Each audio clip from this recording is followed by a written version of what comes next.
Ustaz, Siap. saya tuh beberapa hari ini lagi kepikiran tentang kisah-kisah para anak muda, kisah-kisah tentang orang soleh yang itu terjadi di zaman Rasul ataupun di zaman sesudahnya, Ustaz. Iya. Dan selalu highlight pertama yang kemudian muncul di benak saya itu ada satu sahabat Nabi yang masih muda, yang bahkan dia masuk Islam waktu masih usia remaja gitu, Ustaz. 12 tahun. Dan itu membuat saya tuh jadi insecure gitu, Ustaz.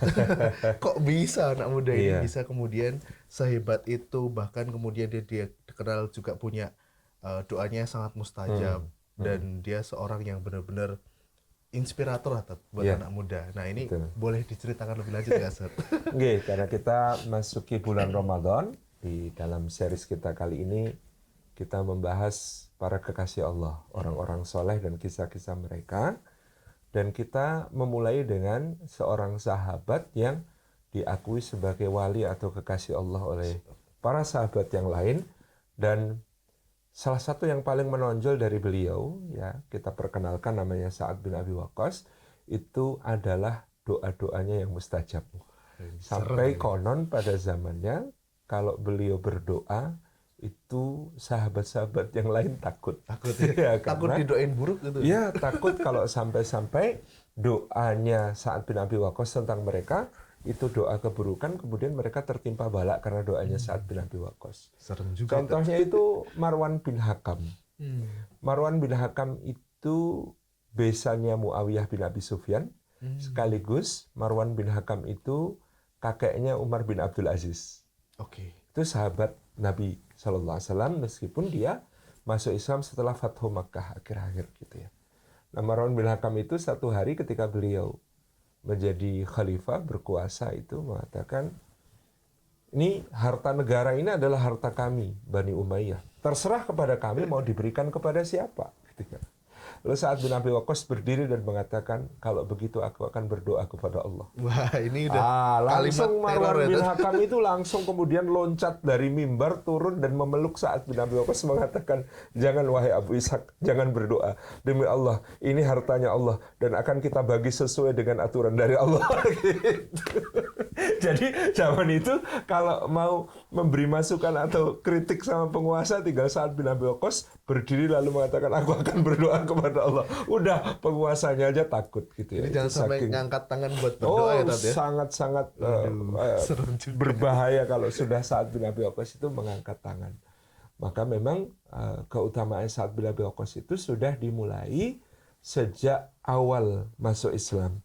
Sa'ad bin Abi Waqqas itu hanya didahului, dalam satu riwayat disebutkan, hanya didahului oleh Khadijah, Abu Bakar, Ali bin Abi Thalib, Zaid bin Harithah. Artinya orang pertama yang dihubungi Abu Bakar dan dekat kekerabatannya dengan Rasulullah untuk diajak masuk Islam itu Sa'ad bin Abi Waqqas. Bahkan mendahului Utsman, mendahului Abdurrahman bin Auf, mendahului Abu Ubaidah dan lain sebagainya. Dan Sa'ad bin Abi Waqqas itu usianya masih 12 tahun saat masuk Islam. Ketika masuk Islam. Kira-kira ada yang meriwayatkan 17. Tetapi kalau saya lihat dari usia beliau ketika perang Uhud, maka lebih masuk riwayat yang menyebutkan beliau masuk Islam di usia sekitar 12 tahun itu. Kadang kalau kita mikir sekarang, Tat, usia 12 tahun itu kan baru lulus SD, Tat. Iya. Tapi udah punya pikiran sedewasa itu ya, Tat. Betul. Ya? Masya Allah. Ya, mungkin yang lebih muda dari beliau hanya Ali bin Abi Thalib. 8 tahun ketika masuk Islam. Nah, Sa'ad bin Abi Waqqas ini mengatakan, aku adalah orang pertama yang menumpahkan darah di jalan Allah. Uniknya Sa'ad bin Abi Waqqas itu, dia dari keluarga bangsawan yang terpandang, Bani Zuhrah. Kalau dihitung-hitung, maka hubungan nasabnya dengan Nabi SAW, Nabi itu harus manggil paman. Oh. Kalau kepada Sa'ad bin Abi Iya, Waqqas, iya, iya, iya. yaitu paman dari pihak ibu. Karena yang dari Bani Zuhra itu ibunda Nabi SAW, Aminah Az-Zuhriyah. Nah, si Sa'ad bin Abi Waqqas ini di rumah dimanjakan sebagai anak bangsawan. Tetapi kalau di luar rumah, dia itu bad boy gitu ya, ya agak memang badung gitu. Dan diceritakan beliau ini karena mungkin tawaduknya, beliau mengatakan nahnu aradhilul Quraisy, saya ini termasuk mereka-mereka yang disebut sebagai orang-orang rendahan di kalangan Quraisy. Padahal dia dari bangsawan, tapi dia gaulnya itu sama anak-anak yang badung-badung, budak-budak dan lain sebagainya. Sehingga ketika turun misalnya surat Al-Kahfi ayat 28, wasbir nafsaka ma'al ladina yad'una rabbahum bil ghadawati wal 'ashyi yuriduna wajhah. Rasulullah diperintahkan untuk bersabar membersamai orang-orang yang mereka itu senantiasa tekun berdoa kepada Allah pada pagi dan petang. Kata Sa'ad bin Abi Waqqas, ayat ini turun tentang kami, orang-orang rendahannya Quraisy, ketika pada saat itu Rasulullah SAW sangat berharap yang masuk Islam itu para bangsawan, supaya diikuti oleh para anak buahnya. Jadi kalau yang masuk Islam bangsawan kan, insya Allah masyarakat umum melihat, wih bangsawan aja masuk Islam, masa kita enggak? Nah ketika itu Rasulullah memikirkan yang strategis itu dakwah kepada para bangsawan. Tapi Allah menurunkan ayat ini, kata Sa'ad bin Abi Waqqas, agar Rasulullah juga memperhatikan kami. Nahnu aradhilul Quraisy. Ini menunjukkan ya satu sisi ketawaduannya Sa'ad bin Abi Waqqas, ya dia menyebut dirinya sebagai kami ini termasuk orang-orang rendahannya Quraisy, padahal dia tadi bangsawan. Makanya dia tadi mengatakan saya adalah orang pertama yang menumpahkan darah di jalan Allah. Gara-garanya dia lagi sholat depan Ka'bah, ada orang Quraisy gangguin. Qadarullah, ketika dia rukuk, dia lihat di bawahnya itu, mungkin dulu ada orang nyembelih unta di situ, itu ada tulang rahang unta di bawahnya. Ketika rukuk itu dia ambil, pas tidal diselatak, wah, gitu, kena di lehernya, berdarah-darah, kemudian dia lari. Ketika orang-orang hendak bertindak pada saat bin Abi Waqqas, mereka takut karena ini anak bangsawan gitu ya. Wah, anak bangsawan Badung. Tapi beliau mengatakan agak emosian ya. Oh iya, beliau tinggi, temperamen dan sensitif orangnya. Jadi kadang agak tersinggung, marah betul beliau gitu kan. Wah, akhirnya kemudian dikatakan aku adalah orang pertama yang menumpahkan darah di jalan Allah. Tapi tadi di rumah itu dia itu mommy boy. Loh, cinta mama tadi. Jadi kalau di luar itu bad boy, kalau di rumah itu mommy boy, dia itu anak mama banget gitu kan. Ini maka hubungannya tuh sama ibunya tuh sangat dekat, sangat sangat dalam gitu ya. Sehingga karena ibunya tahu nih Sa'ad bin Abi Waqqas tuh sayang banget sama dia, satu hari ibunya ngancem. Aku mogok makan sekarang. Kenapa, Bu? Karena kamu sudah ikut agamanya Muhammad. Kalau kamu nggak meninggalkan agamanya Muhammad, aku nggak akan makan sama sekali, kata ibunya. Maka ibunya mogok makan. Ditungguin saat bin Abi Waqqas. 3 hari itu Sa'ad bin Abi Waqqas tidak keluar rumah. Dia nungguin ibunya. Padahal dia biasanya Badung keluar kan macam-macam urusannya. Itu di rumah nungguin sambil nyiapin makan. Setiap makanannya dingin dia ambilkan ganti yang hangat. Kemudian dipaksalah ibunya makan. Tapi tetap aja ibunya nggak mau makan sampai 3 hari 3 malam. Yang sudah lemes sekali kan kalau sudah 3 hari 3 malam mogok makan. Maka akhirnya Sa'ad bin Abi Waqqas di hari ketiga mengatakan begini. Demi Allah Ibu itu orang yang paling saya sayang. Saya nggak mungkin tega lihat ibu seperti ini. Tapi kalau soal meninggalkan agamanya Muhammad SAW, seandainya ibu punya 100 nyawa, lalu saya dipaksa untuk melihat satu demi satu nyawa itu keluar dari raga ibu dengan kesakitan yang berat, hati saya mungkin nggak tega. Tapi kalau agama Muhammad, saya tidak akan pernah meninggalkan selama-lamanya. Meski harus seperti itu. Akhirnya ibunya yang ngalah, gitu ya. Akhirnya ibunya yang kemudian mau untuk makan. Akhirnya masuk Islam juga, Dad? Masuk Islam nantinya. Maka ayat wa in jahadaka ala an tusyrika bi ma laisa laka bihi ilmun fala tuti'huma wa sahibhuma fid dunya ma'rufa, itu kata orang-orang turun tentang Sa'ad bin Abi Waqqas. Apabila orang tuamu memaksamu untuk mempersekutukan aku, kata Allah, kepada apa yang kamu tidak ketahui tentangnya, maka janganlah kamu mentaati keduanya, tetapi dalam pergaulan kehidupan di dunia, tetaplah berlaku selembut-lembutnya, seakrab-akrabnya, sehormat-hormatnya kepada berbuat mereka. baik ya Tat ya. Ini maka termasuk Sa'ad bin Abi Waqqas ini orang yang sangat berbakti pada ibunya. Tentu bagi kita ini salah satu faktor yang menjadikan insya Allah doanya itu memang mustajab. Tapi doa mustajabnya Sa'ad bin Abi Waqqas itu terjadinya faktor utamanya satu peristiwa. Pada suatu hari di Madinah ketika sudah hijrah, Nabi SAW itu sedang dalam sebuah keadaan berkemah. Habis perjalanan luar kota. Perjalanan ketika itu mungkin adalah perang Badar Sugro. Perang Badar Sugro itu ketika Rasulullah berusaha untuk menghadang kafilah dagang Abu Sufyan ketika berangkat ke negeri Syam. Kalau perang Badar Kubro itu Rasulullah berangkat untuk menghadang Abu Sufyan pulang dari negeri Syam, tapi sudah terlanjur Abu Sufyan ngirim surat kepada Abu Jahal untuk menyiapkan pasukan melindungi kafilah dagangnya, sehingga bertemulah pasukan dua ini. Jadi ketika Abu Sufyan berangkat itu Rasulullah sudah mau siap menghadang. Kenapa? Karena kafilah dagang Abu Sufyan ini modalnya itu diambil dari hartanya kaum muslimin yang ditinggalkan di Mekah, dirampas dari para muhajirin. Ya hartanya Abu Bakar, hartanya Utsman, hartanya Abdurrahman bin Auf, hartanya Suhaib bin Sinan, hartanya orang-orang yang hijrah kemudian mereka tidak membawa hartanya, itu kebanyakan kan dirampas, dan itu digunakan oleh Abu Sufyan untuk modal dagang. Maka kaum muslimin berhak untuk menghadang. Jadi ini hati-hati, ada yang kemudian pakai fikih kalau kita sudah jadi orang Islam itu hartanya orang kafir halal buat kita, kita boleh hadang seperti Rasulullah menghadang kafilah dagangnya Abu Sufyan. Nanti dulu, ini ada sebabnya kenapa kafilah dagang Abu Sufyan itu dihadang pada saat itu.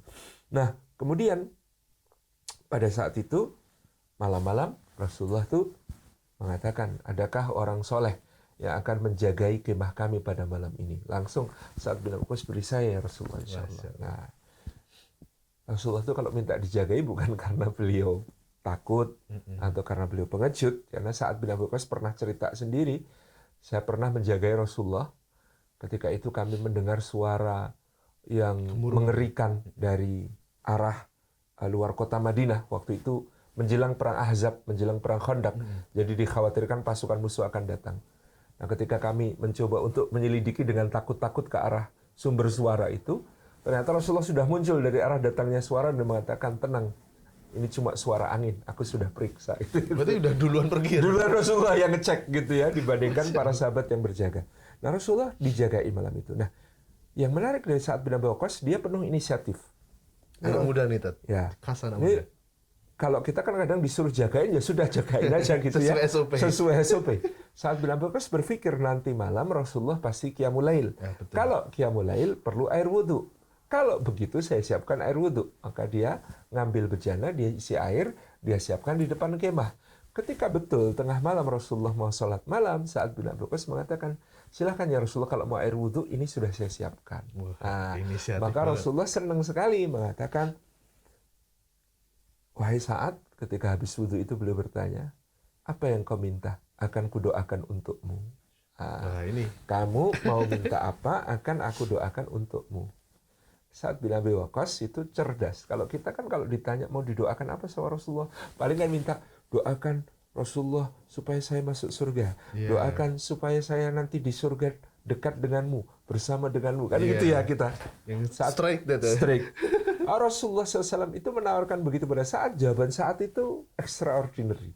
Kata Sa'ad bin Abi Waqqas gini, ya Rasulullah, doakanlah agar semua doa saya mustajab. Itu saya nggak kepikiran, Tat. Iya ya.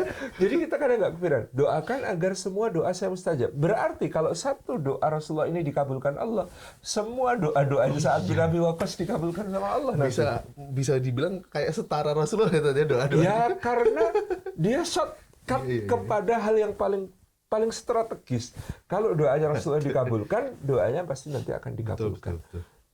Maka Nabi SAW ketika itu mengatakan, wahai Sa'ad, bantu aku dengan menjaga makananmu, karena penghalang dari doa-doa dikabulkan adalah makanan haram yang ada dalam tubuh. Maka sejak saat itu Sa'ad bin Abi Waqqas berjanji dia harus tahu dari mana asal makanan yang masuk ke dalam tubuhnya, Dan dia pernah mengatakan, kenapa doa mustajab? Karena doa Rasulullah dan karena aku tahu dari mana makananku berasal dan kemana dia akan keluar. Oh, berarti dua faktor ini ya, Dua ya? faktor ini. Jadi karena doa Rasulullah sama menjaga makanan. Iya. Maka doa Rasulullah tentang mustajabnya doa Sa'ad bin Abi Waqqas itu berulang beberapa kali. Ketika perang, Sa'ad bin Abi Waqqas bidik, maka Rasulullah di sampingnya mendoakan, ya Allah, tepatkan bidikannya, kabulkan doanya, gitu ya. Ya Allah, tepatkan bidikannya, kabulkan doanya. Sa'ad bin Abi Waqqas ini salah satu pemanah terbaik sepanjang sejarah Islam, dan di setiap generasi orang-orang yang belajar memanah itu selalu mereka memiliki sanad untuk ilmu memanahnya. Itu salah satu sanad yang paling dihargai, diakui. Kamu baru master kalau punya sanad ilmu memanah itu dari Sa'ad bin Abi Waqqas, gitu ya. Jadi memang keahliannya dalam memanah. Dikatakan Sa'ad bin Abi Waqqas itu bisa membunuh 3 orang dengan 1 anak panah. Itu gimana, Tat? Jadi kalau nembak itu dia milih bagian tubuh yang bisa ditembus. Nah, misalnya perut. Nah, kalau dia nembak anak panah, kena perut, bablas kan. Betul, kena tembus, di belakangnya satu prajurit lagi, kena di belakangnya satu prajurit lagi. Jadi dikatakan Sa'ad bin Abi Waqqas itu pernah membunuh 3 orang dengan 1 anak panah. Karena saking dahsyatnya. Dan konon busurnya Sa'ad bin Abi Waqqas itu tidak semua orang bisa ngangkat. Artinya nggak bisa semua orang bisa narik karena saking beratnya. Masya Allah. Karena itu memang powernya berarti luar biasa. Kalau kita sekarang paling pakai 40 lbs saja sudah berat, apalagi yang 70. Mungkin level Sa'ad bin Abi Waqqas mungkin di atas 100 lbs gitu ya. Itu logis itu, ya, sangat bisa sangat powerful gitu ya untuk nembus. Nah, juga. Yang dipuji Ali bin Abi Thalib dari Sa'ad bin Abi Waqqas salah satunya adalah, aku tuh belum pernah dengar Rasulullah menjadikan ayah ibunya digabungkan jadi tebusan 1 orang kecuali pada Sa'ad bin Abi Waqqas. Saat bersumpah itu. Pada saat berperang, baik di perang Uhud maupun perang-perang selanjutnya, Rasulullah selalu bersabda, irmi Sa'dan fida'aka abi wa ummi. Memanahlah hai Sa'ad, panahlah hai Sa'ad, bapak dan ibuku tebusan bagimu. Artinya Rasulullah itu rela nggak punya bapak ibu asalkan punya Sa'ad bin Abi Waqqas. Sampai itu kata apa namanya? Kata Ali bin Abi Thalib, nggak ada orang lain yang dikasih penghargaan setinggi itu oleh Nabi SAW. Apalagi di kalangan Ansor itu ada waktu itu kebanggaan tentang paman dari pihak ibu. Jadi hubungan seseorang dengan pamannya dari pihak ibu itu kalau di kalangan orang Ansor istimewa. Mungkin kayak orang Padang. Oh iya, betul. Orang Padang itu kan nini mama dari apa namanya, dari ibu, dari pihak ibu ya, Pak Ete dari pihak ibu itu kan dihargai lebih justru gitu ya. Nah, di kalangan orang-orang Ansar itu sama. Paman-paman dari pihak ibu itu jadi kebanggaan. Maka satu hari orang Ansar membanggakan, nih paman saya dari pihak ibu ini kayak gini nih, keren toh gitu ya. Nah, Rasulullah itu ikut dengan gandeng Sa'ad bin Abi Waqqas. Nah, ini paman saya. Ayo, siapa yang lebih hebat pamannya dari paman saya gitu. Itu Sa'ad bin Abi Waqqas. Nah, maka sepanjang apa ya dalam sejarah Islam, selain doa-doanya mustajab itu, Sa'ad bin Abi Waqqas ini ternyata tokoh yang low profile sebenarnya. Enggak, di dalam perang dia memilih jadi prajurit. Enggak suka jadi komandan, enggak suka jadi panglima. Suka menyembunyikan kemampuannya. Tapi jelas menonjol karena keahliannya. Namanya pemanah kan biasanya tidak maju ke depan. Namanya pemanah itu kan bidik dari jauh, sniper dan kemudian beliau kan backup biasa yang namanya manah itu untuk melindungi pasukan yang berlaga di depan. Maka beliau kan jarang untuk mimpin pasukan jadi panglima. Uniknya di zaman Umar bin Khattab jadi khalifah itu, waktu itu Persia menunjuk seorang jenderal yang sangat berpengalaman, namanya Rustum. Rustum itu dulu ketika memimpin pasukan melawan Romawi tidak pernah terkalahkan. Wah, mantap. Maka ini Rustum ini ternyata oleh Kisra Persia yang jadi 3 pada saat itu ditunjuk untuk pertama kali menjadi Jenderal Agung, Panglima Agung seluruh pasukan Persia. Dulu cuma Panglima, mungkin masih Letnan atau Mayor Jenderal lah. Sekarang itu Jenderal besar sekarang. Memimpin pasukan Persia itu 300.000 orang. 300.000, oke. Nah, ketika kabar itu sampai ke Madinah, Persia bersiap menyerbu wilayah Islam dengan lebih dari 300.000 pasukan dipimpin Rustum. Umar bin Khattab langsung, ini Kalau nggak saya yang mimpin nggak bisa ini. Saya berangkat, Bismillah, Insya Allah. Ali bin Abi Thalib nggak setuju. Kata Ali, wahai Amirul Mukminin, kalau engkau berangkat dan terjadi sesuatu kepada engkau, na'udzubillah min dzalik, kata Ali bin Abi Thalib, maka seluruh umat Islam akan seperti ayam kehilangan induk. Betul. Kalau Umar sampai memimpin perang dan terjadi sesuatu kepada Umar, kata Ali, bahaya. Dan ada kemungkinan emang Umar ini mencari Said ya tentu ya. Memang dia mencari Said, cuman kan dia nanti akan jadi sasaran utama ketika kemudian berperang. Nah, lalu siapa yang harus memimpin? Nah, waktu itu sepupunya Sa'ad bin Abi Waqqas, tahu siapa sepupunya? Abdurrahman bin Auf. Betul, Abdurrahman bin Auf itu sepupu sama-sama Bani Zuhrah. Okay. Maka Abdurrahman bin Auf usul, saya tahu. Kita tuh punya singa yang menyembunyikan kukunya. Gitu ya. Gak mau nonjol ya, tapi jago ya. Istilahnya Abdurrahman bin Auf, kita itu punya singa yang menyembunyikan kukunya. Siapa? Sa'ad bin Abi Waqqas. Sa'ad bukannya nggak pernah mimpin pasukan. Tapi bukankah dalam perang dia selalu yang paling menonjol ketika kemudian memegang busurnya? Ya, tapi kan belum pernah punya pengalaman mimpin. Nggak apa-apa, kita coba. Kita hadapi Rustum Persia dengan seekor singa yang menyembunyikan kukunya. Baik, dipanggil Sayyidina Umar, langsung dinasihat Sayyidina Umar. Wahai Sa'ad, jangan sombong karena kedudukanmu sebagai pamannya Rasulullah SAW. Umar kalau ngomong gitu ya, langsung to the point gitu ya. Kamu jangan sombong, mimpin pasukan besar dengan kedudukanmu sebagai paman Rasulullah. Itu tidak ada artinya. Kecuali pasukanmu adalah orang-orang yang bertakwa dan kamu sebagai pemimpinnya juga bertakwa kepada Allah. Aku tidak mengkhawatirkan tentang musuh yang kalian hadapi. Mereka adalah orang-orang yang kufur kepada Allah, maka mereka tidak akan pernah dibela oleh Allah. Yang aku khawatirkan kalau kalian bermaksiat kepada Allah. Karena kalau kalian bermaksiat kepada Allah, maka Allah akan mencabut pertolongannya dari kalian. Maka tinggal hitung-hitungan. Mana yang lebih banyak, mana yang lebih cerdas strateginya. Jadi faktor pertolongan Allah itu hilang, kata Umar, kalau kalian bermaksiat kepada Allah. Jadi itu intinya. Jadi sepanjang perang ini tolong beradalah dalam ketaatan kepada Allah. Maka Sa'ad bin Abi Waqqas berangkat bawa pasukannya, dan kita tahu Sa'ad bin Abi Waqqas ketika mimpin perang itu bahkan dalam keadaan sakit. Sakit gitu. Masih bisul seluruh tubuh. Sampai kemudian beliau itu dibikinkan kayak panggung supaya bisa ngomando itu sambil komandonya itu sambil berbaring.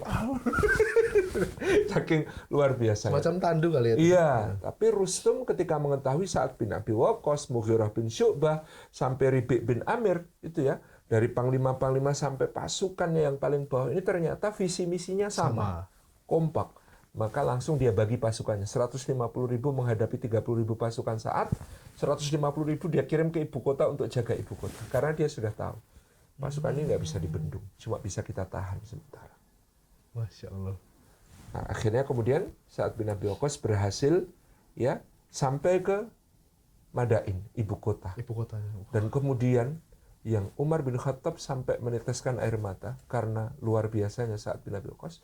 Semua harta rampasan perang dari istana Kisra itu dikirim ke Madinah, nggak ada yang diambil di sana. Allahu Akbar. Ketika kemudian bertumpuk-tumpuk harta itu ya, sampai mahkotanya Kisra itu dijunjung oleh 4-5 orang. Gede banget.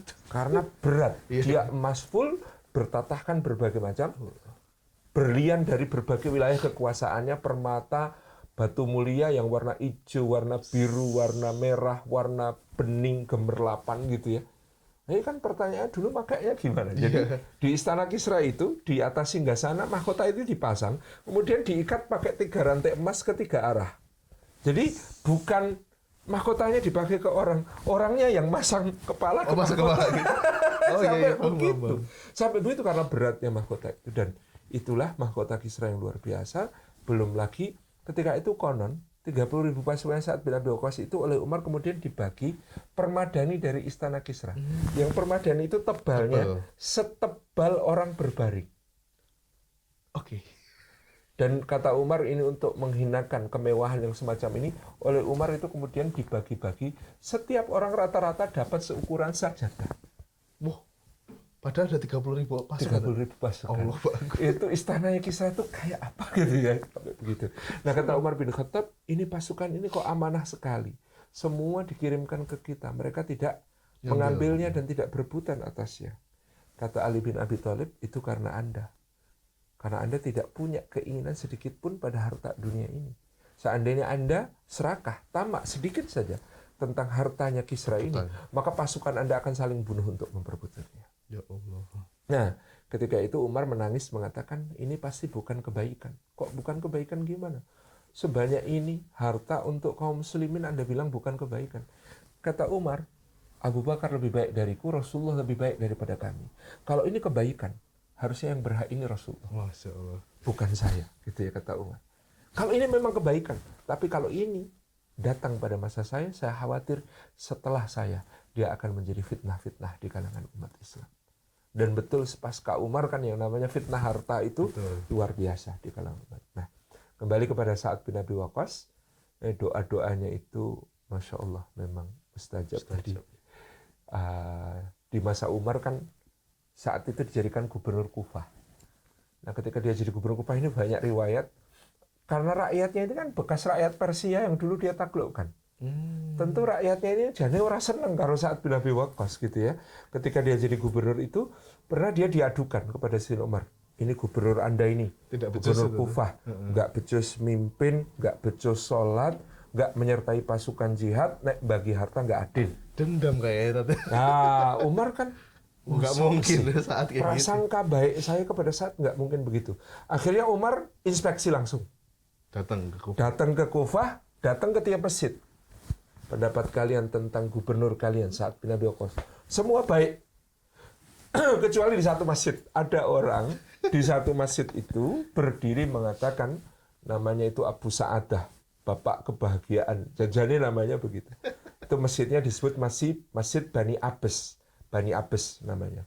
Kemudian Umar di situ tanya, kalian ada komplain nggak tentang gubernur kalian Sa'ad bin Abi Waqqas? Berdiri seseorang mengatakan, yang namanya gubernur Anda ini Sa'ad bin Abi Waqqas, dia ini kalau mimpin pasukan sukanya di belakang, bukan di depan. Dan memang karena pemanah. Iya pemanah beda. Kalau dia bagi harta dia nggak adil. Kalau sholatnya jelek. Kemudian Sayyidina Umar tanya, wahai Sa'ad, apa penjelasanmu? Saya keluar bersama pasukan. Saya mengatur mereka depan sampai belakang sehingga saya berada di tengah. Saya membagi harta sesuai dengan ketentuan dari Allah dan Rasulnya. Dan saya sholat sebagaimana Rasulullah sholat. Kalau sholat 4 rakaat, 2 rakaat yang awal saya panjangkan, 2 rakaat yang akhir saya pendekkan. Bagaimana pendapatmu tentang orang ini? Maka saya akan mendoakannya, wahai Amirul Mukminin. Wah, ini Ya bahaya. Allah, Kalimat ini bahaya. kalau dia jujur ingin menasihati saya, tulus memberi masukan, maka panjangkan umurnya, luaskan rezekinya, berkahi hidupnya. Tetapi kalau dia berdusta, mencari muka, mengada-ada, ya Allah, maka panjangkan umurnya. Masih bagus. Kalimat berikutnya ini. Sempitkan rezekinya. Yang ketiga, hinakan di usia senjanya. Kira-kira 80 tahun kemudian di kota Kufah, Benar-benar panjang umur. ada seorang rambutnya putih semua, Alisnya. alisnya putih panjang bersatu dengan jenggotnya yang juga putih panjang. Kerjaannya minta-minta. Tapi kalau ada gadis-gadis lewat, masih sempat godain. Sehingga dia dicaci maki orang, dihina orang. Aduh. Orang-orang tanya, kamu tuh kenapa? Udah tua kok nggak tahu diri. Kata dia, apa dayaku? Aku ini orang yang kena balak doanya Sa'ad bin Abi Waqqas. Serem banget. Jadi mengerikan, gitu ya. Satu hari ada orang mencaci maki Ali bin Abi Thalib, Thalhah bin Ubaidillah, Zubair bin Awam. Gara-gara 3 orang ini umat terpecah-pecah, rusak semuanya. Gara-gara mengikuti 3 orang nggak genah ini gini-gini macam. Fitnah lagi ini. Nah, Sa'ad bin Abi Waqqas memperingatkan, kamu kalau nggak berhenti, aku doakan loh. Apa urusanmu? Gitu. Ini 3 orang ini, kata Sa'ad bin Abi Waqqas, walinya Gusti Allah. Ini kekasihnya Allah. Pemimpin-pemimpin umat, pemimpin para sahabat, as-sabiqunal awwalun, orang-orang yang dijamin ke surga. Diem nggak kamu? Enggak. Oh, memang Masih orang iya, jelek. kan? Macam-macam. Ya Allah, Wah, ini dia telah menyakiti wali-walimu, bahaya, kekasih-kekasihmu, maka segerakan untuknya kehinaan dan kehancuran. Tiba-tiba itu di tengah pasar padahal ada unta, itu lepas, nggak tahu dari mana unta itu, kayak nyari-nyari, untanya itu gede banget. Tiba di tengah pasar, orang itu diseruduk terus diinjek-injek sampai mati. Allahu Akbar. Kayak saat bin Abi Waqqas mengatakan, aduh, ternyata seperti ini hasilnya. Dan satu saat beliau itu dihina orang, gitu ya. Beliau tidak pernah mengatakan kamu diam enggak, karena kalau aku marah aku doakan. Enggak, aku enggak diam. Kamu memang begini wahai Sa'ad. Kamu begini wahai Sa'ad. Bahaya ini. Akhirnya Sa'ad bin Abi Waqqas berdoa dan sama kejadiannya. Tiba-tiba orang itu jatuh, kemudian kepalanya itu kebentur terus meninggal. Gitu. Ada orang mencaci maki Ali bin Abi Thalib. Saat bin Abi Waqqas bilang, kamu jangan sembarangan ya. Ali bin Abi Thalib itu wali Allah, kekasih Allah. Kamu jangan macam-macam. Dia mengatakan macam-macam. Tiba-tiba ketika dia naik untanya itu meloncat kayak terkejut. Orangnya itu jatuh kebanting, kepalanya bentur batu sampai otaknya keluar. Karena mungkin Ali bin Abi Thalib itu kan orang cerdas. Dia ngatain Ali bin Abi Thalib itu goblok gini gitu. Makanya dia otaknya yang keluar gitu ya, karena doanya Sa'ad bin Abi Waqqas. Nah, satu kali ada orang lagi ngeliatin Sa'ad bin Abi Waqqas, ngeliatin ngejek terus gitu. Perempuan. Maka Sa'ad bin Abi Waqqas mengatakan, buruk sekali wajahmu.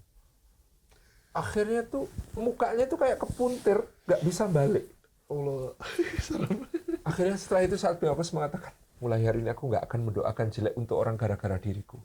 Artinya kalau yang dihina dirinya sendiri, habis itu Sa'ad bin Abi Waqqas janji akan diem karena kasihan itu yang didoakan. Nah, akhirnya beliau hanya berdoa itu untuk tadi mengingatkan penguasa, berdoa untuk yang menghina para sahabat yang mulia dan lain sebagainya. Terakhir cerita Sa'ad bin Abi Waqqas itu ketulusannya luar biasa. Umar itu ketika akan meninggal sudah terluka parah karena ditikam itu kan. Itu dipanggil satu persatu para sahabat as-sabiqunal awwalun itu. Sa'ad bin Abi Waqqas ditanya, kamu pengen nggak jadi khalifah?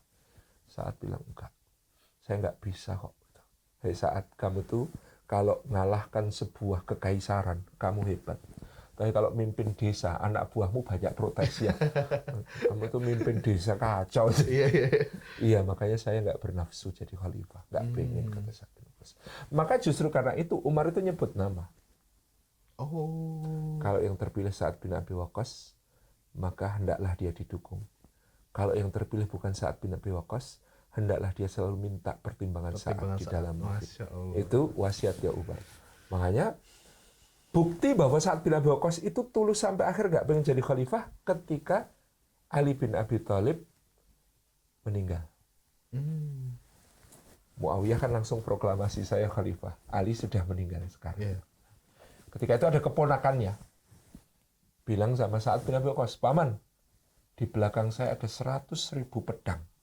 Maksudnya 100.000 pasukan. Pendukung itu. Mereka semua sepakat sekarang yang berhak jadi khalifah itu sampean. Karena sampeanlah 10 sahabat yang dijamin ke surga, satu-satunya yang masih hidup. Sampeanlah 6 ahli musyawarahnya Umar, ahli syuroknya Umar untuk menentukan siapa khalifah, yang masih hidup tinggal sampean. Tolong paman, sekarang kita bergerak. Pada saat bin Abi Waqqas 100.000 itu nggak ada artinya buatku. Kalau bisa kasih aku 1 pedang saja di zaman fitnah ini, yang pedang itu kalau kuayunkan kepada orang beriman, maka pedangnya tidak bisa melukai. Tapi kalau kuayunkan kepada orang yang kafir kepada Allah, langsung menebas sempurna. Pedang seperti itu yang aku inginkan, bukan 100.000 pedang. Ya, itulah kekasih Allah, Sa'ad bin Abi Waqqas yang wafat pada tahun 55 Hijriah. Banyak cerita legenda tentang Sa'ad bin Abi Waqqas bahwa beliau sampai ke Cina. Oh gitu ya. Makanya ada makamnya Sa'ad bin Abi Waqqas itu di Guangzhou.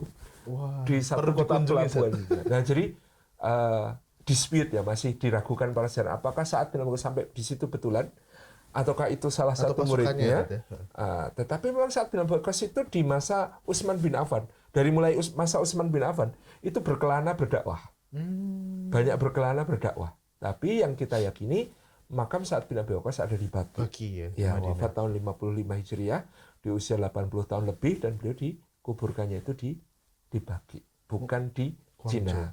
Mungkin makom. Makom, Kalau betul. saat bin Abi Waqqas pernah ke situ, maka bukan makam tapi makom. Makom itu tempat beliau pernah berdiri Berdiri di berkedudukan situ, di ya. situ. Itu intinya Mas Masya Ridho tentang Allah. Sa'ad bin Abi Waqqas. Memang Masya kisah orang-orang soleh di zaman Rasulullah, bahkan sesudah itu Allah. Jadi kita mulai dari yang ngeri-ngeri sedap karena Iya, doa yang mustajab itu ya. merinding-merinding. Iya, Seolah betul. bahwa memang yang namanya ketaatan, ketakwaan pada Allah itu mampu mengantarkan bahkan Iya. sampai di level itu ya, Tante. Betul. Masya Allah. Kekasihnya Allah Sa'ad bin Abi Waqqas. Baik, semoga ini menjadi inspirasi kita Amin, di bulan amin, Ramadan amin. ini dan menjadi pelecut semangat itu karena Betul. masih di hari-hari awal ini, Ustaz. Jadi salah satu goalnya Ramadan itu kan wa idza sa'alaka ibadi anni fa inni qarib ujibu da'wata da'i idza da'an.